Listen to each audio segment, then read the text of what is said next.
Merci beaucoup, mesdames, messieurs. Cher Gilles Boeuf, bonjour. Je suis très heureux de vous retrouver, cher Gilles, ce matin, ici au Collège de France pour ce colloque. Nous nous connaissons bien puisque notre fondation a soutenu de nombreux projets au Muséum d'histoire naturelle. Et quand vous le présidiez, la restauration des serres, le programme Viginature. Et vous êtes venu également partager nos travaux du conseil d'administration de la Fondation. Vous êtes une personnalité rare qui porte une vraie vision de la biodiversité et de ses enjeux. C'est en tout cas pour moi un vrai honneur de participer à ce colloque et j'avoue c'est un peu impressionnant et inhabituel pour nous, chefs d'entreprise. En tout cas, merci au sein de cet aéropage de chercheurs et d'éminents spécialistes et scientifiques d'avoir souhaité un témoignage du monde de l'entreprise. Et avec Arnaud Chaperon de Total, nous apportons un peu de biodiversité ici dans vos orateurs.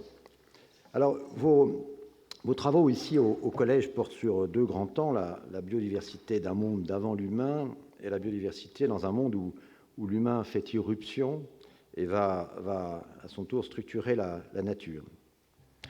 La question fondamentale que vous posez pendant ces 2 jours, l'homme peut-il s'adapter à lui-même? Eh bien, pour nous, énergéticiens, et je crois, mon collègue de Total le confirmera peut-être tout à l'heure, cette question pourrait être aussi, l'entreprise peut-elle s'adapter à elle-même dans un univers qui est en pleine mutation, transformation? Nous avons amorcé un processus de transition, de transformation vers un modèle de production et de consommation plus respectueux des ressources naturelles et du climat.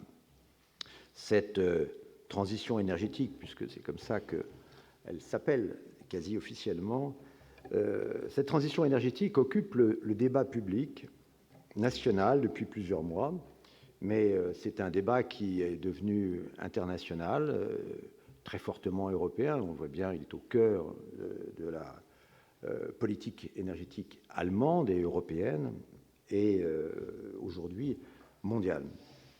Cette mutation énergétique, cette transition énergétique, elle est, je crois, nécessaire et souhaitable, et notre groupe GDF Suez s'y est d'ailleurs largement impliqué pour contribuer au débat. Mais au fond, cette idée française aujourd'hui débattue s'inscrit d'abord dans un contexte international, et c'est celui d'un paysage énergétique mondial en pleine transformation, et je voudrais commencer par vous en donner ma vision. Je crois que nous évoluons aujourd'hui dans un paysage énergétique mondial à 3 vitesses. D'abord, il y a le monde émergent. Le monde émergent qui a des besoins colossaux d'énergie pour accompagner sa croissance et son développement industriel, pour permettre l'accès de sa population aux différents usages de l'énergie. D'ici 2035, 90% de la hausse de la demande d'énergie dans le monde viendra de pays qui n'appartiennent pas à l'OCDE, donc 90% en dehors d'Europe et des États-Unis. En Chine, par exemple, la demande d'énergie par habitant va être augmentée de 50% dans les 20 prochaines années, et en Inde de 100%. Et pour répondre à ce besoin massif, toutes les énergies seront mises à contribution.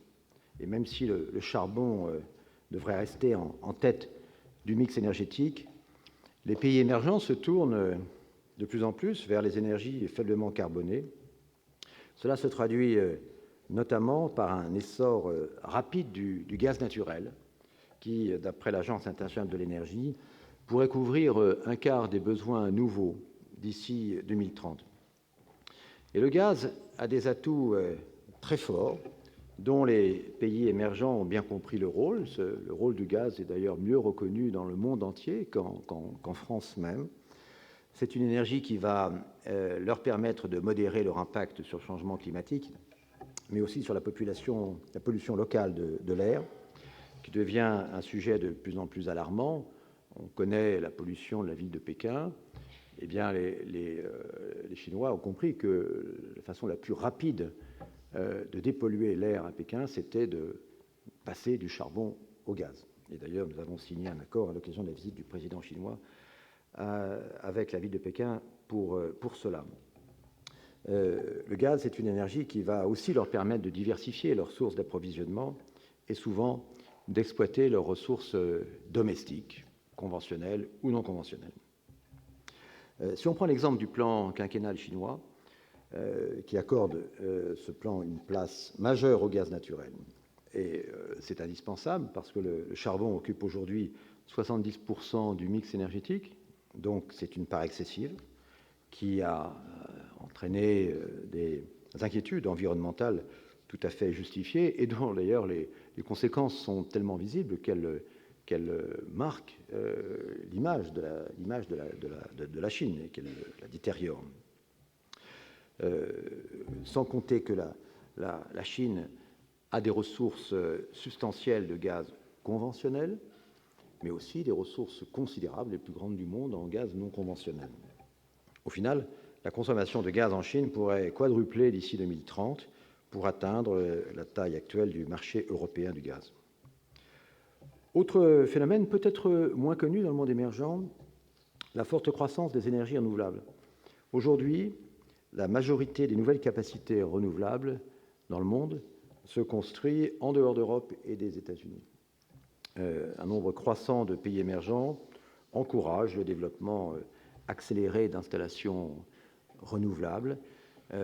Pour vous en donner une illustration assez marquante, l'Arabie saoudite, qui est le premier exportateur de pétrole au monde, prévoit d'investir 100 milliards de dollars d'ici 2032 dans la construction de 41 gigawatts d'énergie solaire. Un gigawatt, c'est une tranche nucléaire, ce qui représentera le tiers de sa production d'électricité. GDF Suez participe très largement à ce mouvement de développement des énergies renouvelables dans les pays émergents. Notre ambition est d'être l'énergéticien de référence dans les pays à croissance rapide et nous développons les énergies renouvelables, que ce soit l'éolien, le solaire, et puis bien entendu l'hydroélectricité dans beaucoup de pays d'Amérique latine, d'Asie. Si je parle du Brésil, par exemple, le Brésil a un formidable potentiel hydroélectrique, et c'est d'ailleurs GDF Suez qui, depuis 10 ans, a le plus contribué à augmenter les capacités de production hydroélectrique du Brésil. Et nous exploitons là-bas désormais 11 000 mégawatts de barrage, c'est-à-dire 2 fois notre capacité hydroélectrique d'Europe. Ça, c'était pour le monde émergent, soif d'énergie, et le renouvelable aura toute sa part dans les pays émergents. Deuxième bloc, l'Amérique du Nord, et plus particulièrement les États-Unis. Alors là-bas, une révolution énergétique et économique a bouleversé non seulement la donne locale, mais l'équilibre énergétique mondial. Cette révolution, ce sont évidemment les gaz et les pétroles non conventionnels. En 10 ans, la part du gaz a déjà quasiment doublé dans la production électrique américaine, en passant de 15% en l'an 2000 à près de 30% aujourd'hui. Le gaz, aujourd'hui, est à la fois abondant et bon marché. Donc on connaît la problématique environnementale, évidemment, du gaz de schiste. Mais progressivement, les centrales électriques à gaz se substituent aux centrales charbon, avec d'ailleurs un impact environnemental immédiat. Les émissions de carbone ont diminué de 8% aux États-Unis depuis 2006. Au-delà du secteur électrique, le gaz remodèle l'ensemble de l'économie américaine, avec des effets positifs majeurs sur l'emploi, sur la production industrielle, avec le rapatriement d'industries fortement consommatrices d'énergie, qui sont des rapatriements pas seulement d'Europe d'ailleurs, mais aussi d'Amérique latine ou d'Asie, qui reviennent aux États-Unis, qui est l'endroit du monde où l'énergie est désormais la moins chère.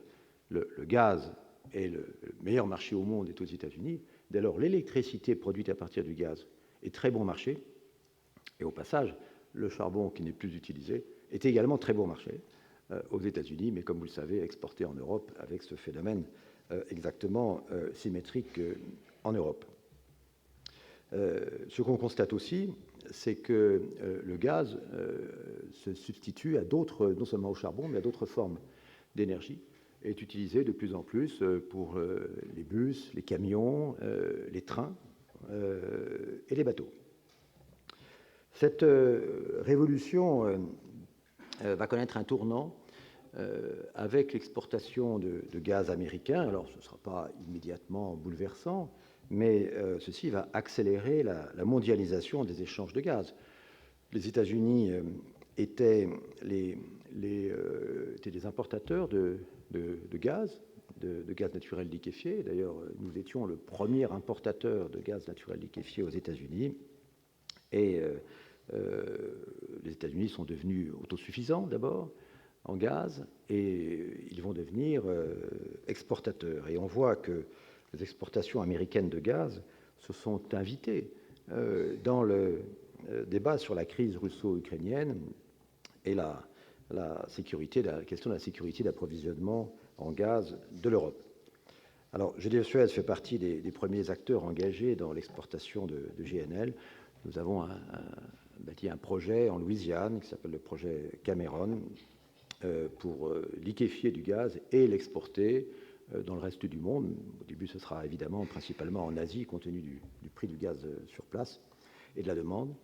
Et donc, d'une situation de premier importateur de GNL aux États-Unis, qui n'est pas le secteur d'activité d'avenir, nous voulons devenir un des premiers exportateurs de GNL. Ça, c'est pour les États-Unis, où très clairement, les États-Unis ont retrouvé une compétitivité énergétique par rapport au monde entier, forte par rapport à l'Europe, mais très forte par rapport à l'Asie. Enfin, dernier acteur du triptyque, l'Europe, qui fait actuellement face à un changement total de paradigme énergétique. Ce changement, c'est ce que je définis par les 4 D pour l'Europe. Qu'est-ce qui s'est passé dans ce bouleversement? C'est à la fois déréglementation, décroissance, décentralisation et digitalisation. La déréglementation fait référence évidemment à la libéralisation des marchés, on pourrait en parler longuement, et par le développement de la concurrence, mais de facto aujourd'hui, ceci a conduit à une espèce de fragmentation du secteur énergétique et même à une balkanisation de l'Europe de l'énergie. Deuxièmement, la décroissance ou déclin, c'est je parle là de la décroissance de la consommation d'énergie, sous l'effet de la crise et de la désindustrialisation, et évidemment des effets des économies d'énergie, de l'efficacité énergétique, depuis 2008, dans un environnement sans croissance économique, eh bien, il y a une décroissance de la consommation d'énergie. C'est une rupture. Il y a eu 50 ans de croissance continue de la consommation d'électricité et de gaz en Europe. Depuis 2008, il y a une décroissance de la consommation. Et lorsque la croissance économique est nulle, il y a moins 1, moins 2% d'évolution de la demande énergétique.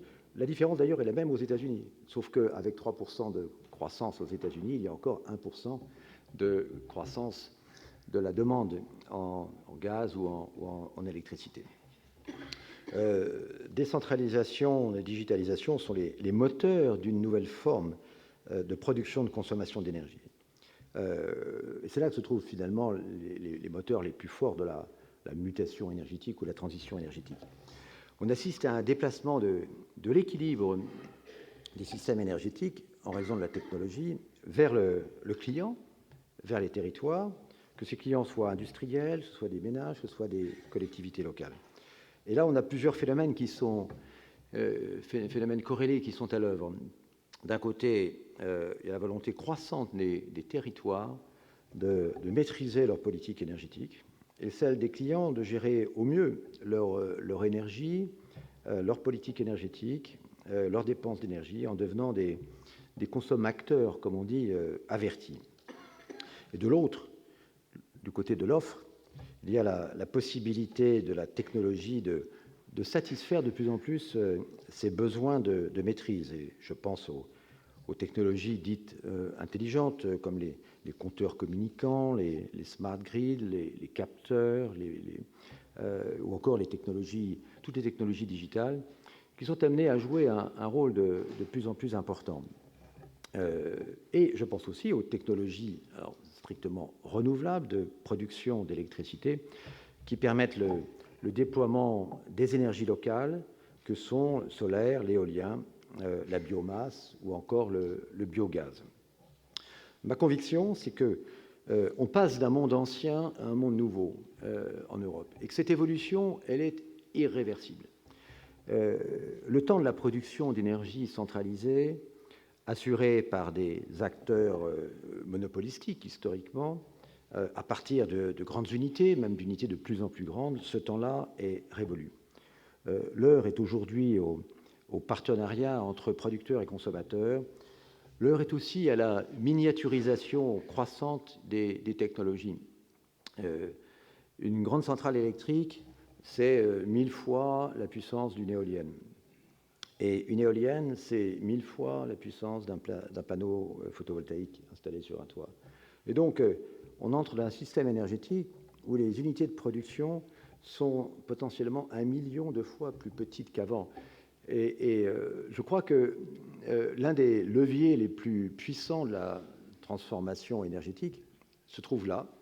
Le solaire, le photovoltaïque, l'éolien sont non seulement renouvelables, ce qui est très bien, mais surtout offrent la capacité d'avoir des unités de production de plus en plus petites, et donc à portée de la main des territoires ou des consommateurs eux-mêmes.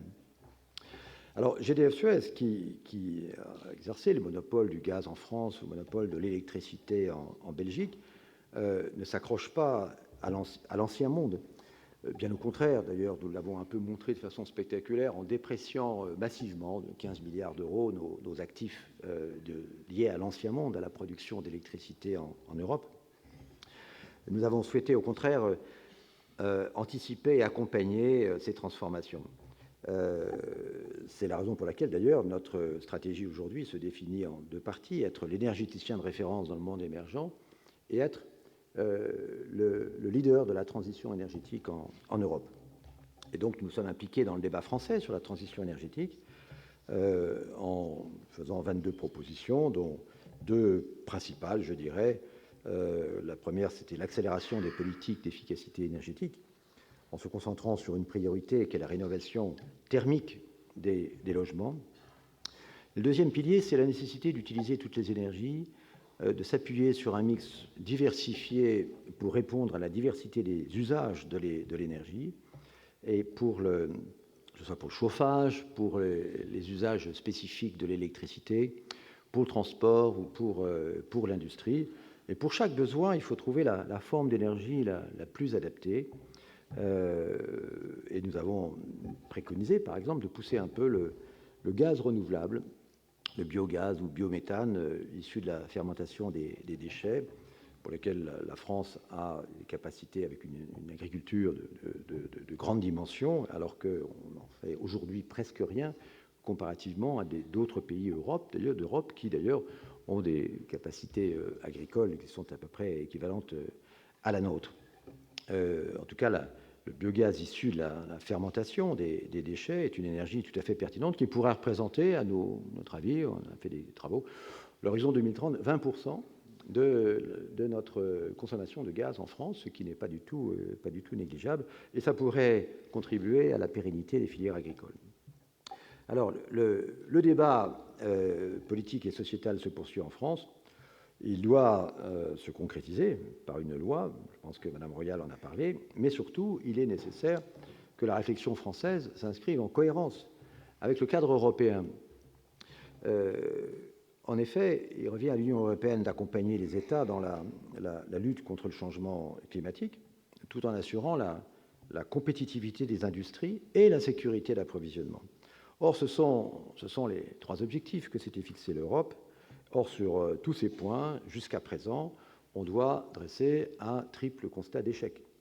La sécurité d'approvisionnement n'est plus garantie. Les centrales à gaz sont aujourd'hui prématurément abandonnées, puisque c'est le charbon qui les remplace, même si elles sont nécessaires pour les pointes et pour assurer la sécurité d'approvisionnement. Les énergéticiens que nous avons regroupés dans ce qu'on appelle le groupe Magritte, les grands énergéticiens européens, nous avons fermé 52 000 mégawatts de centrales à gaz, soit l'équivalent de la capacité de production du parc nucléaire français. Au passage, ça relativise un peu le débat totalement hexagonal sur Fessenheim. Deuxièmement, l'Union européenne se voulait précurseur en matière de réduction des émissions de CO2.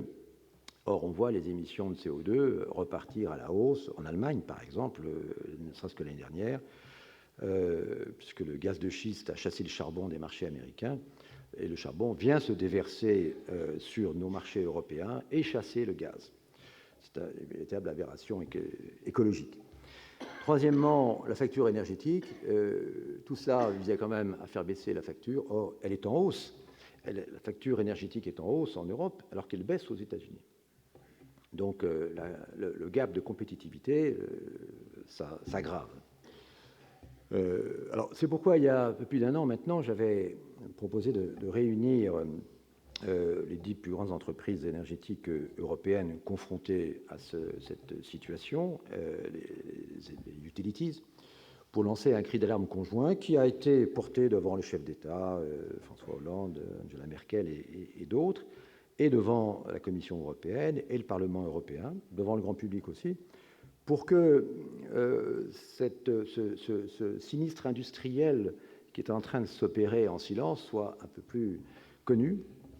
Nous avons proposé des solutions concrètes, mécanisme de rémunération de capacité, relancer le marché du carbone qui s'était effondré au passage, par des mesures immédiates pour rééquilibrer l'offre et la demande de quotas d'émissions, et se donner un objectif. Nous avions préconisé un objectif ambitieux de 40% de réduction des émissions de gaz à effet de serre à l'horizon 2030, ce qui, dans notre groupe, n'était pas évident, puisque nous avions parmi les plus gros émetteurs au monde, dont le plus gros émetteur au monde, qui était le groupe allemand RWE, mais il a accepté, par, je dirais, solidarité et pour montrer la nécessité de remédier à la situation, d'approuver cet objectif ambitieux. Enfin, notre troisième proposition, c'était la réforme des systèmes de soutien aux énergies renouvelables pour intégrer les technologies matures au marché et concentrer la recherche-développement sur les technologies à faible émission de carbone de demain. Voilà les trois propositions que nous avons formulées. Elles ont bien progressé, puisque le nouveau paquet, que la Commission a proposé, qui a d'ailleurs été approuvé par au moins la France et l'Allemagne, comporte sur le carbone la totalité de nos propositions, sur les énergies renouvelables également, avec la fin de ce qu'on appelle les feed-in tarifs, c'est-à-dire les guichets ouverts sans limite, qui ont conduit à des excès en Allemagne, pas en France d'ailleurs, il faut le dire. Par contre, on a encore des progrès à faire sur les marchés de capacité. Je voudrais conclure cette intervention en soulignant encore une fois l'incroyable révolution que vit le secteur énergétique aujourd'hui, et qui a fait notamment une irruption dans les 2-3 dernières années d'une violence sans précédent, qui a entraîné, je le disais, la fermeture dans une relative indifférence de centrales à gaz ultra-modernes, souvent toutes neuves. Donc c'est un gâchis industriel considérable. Alors, le monde a changé. Cette transition énergétique, elle est aussi positive. Et je l'ai souligné quelques aspects, et je le crois profondément. Donc, nous devons ensemble inventer un modèle énergétique dans lequel le consommateur lui-même va évoluer. Il sera à la fois plus averti, plus soucieux de sa responsabilité. Les fournisseurs d'énergie seront eux-mêmes responsables sur le plan environnemental et sociétal. Le consommateur sera plus connecté, plus autonome dans la gestion de son énergie, et parfois même, il deviendra lui-même producteur de sa propre énergie grâce aux moyens que lui offrent les nouvelles technologies plus petites et à sa portée. Alors, notre groupe a cherché à anticiper ce tournant, d'ailleurs depuis longtemps, mais l'a accéléré ces derniers temps. Et cette vision renouvelée du rapport de l'entreprise au consommateur et du rapport du consommateur à l'énergie est au cœur de notre stratégie. Nous voulons être véritable partenaire stratégique de nos clients. Nous leur apportons non seulement du gaz, de l'électricité, mais nous l'aidons à gérer, à réduire ses consommations, à développer des solutions innovantes au quotidien. Sur nos 150 000 salariés aujourd'hui, 90 000 sont totalement dédiés à l'efficacité énergétique. Et nous comptons, sur les 5 ans à venir, embaucher 45 000 personnes en France et un peu plus encore à l'étranger pour accompagner cette profonde mutation. C'est pour ça que je peux répondre avec confiance que l'entreprise, elle sait aussi être résiliente et que oui, l'entreprise, en tout cas, essaye de s'adapter à elle-même. Je vous remercie.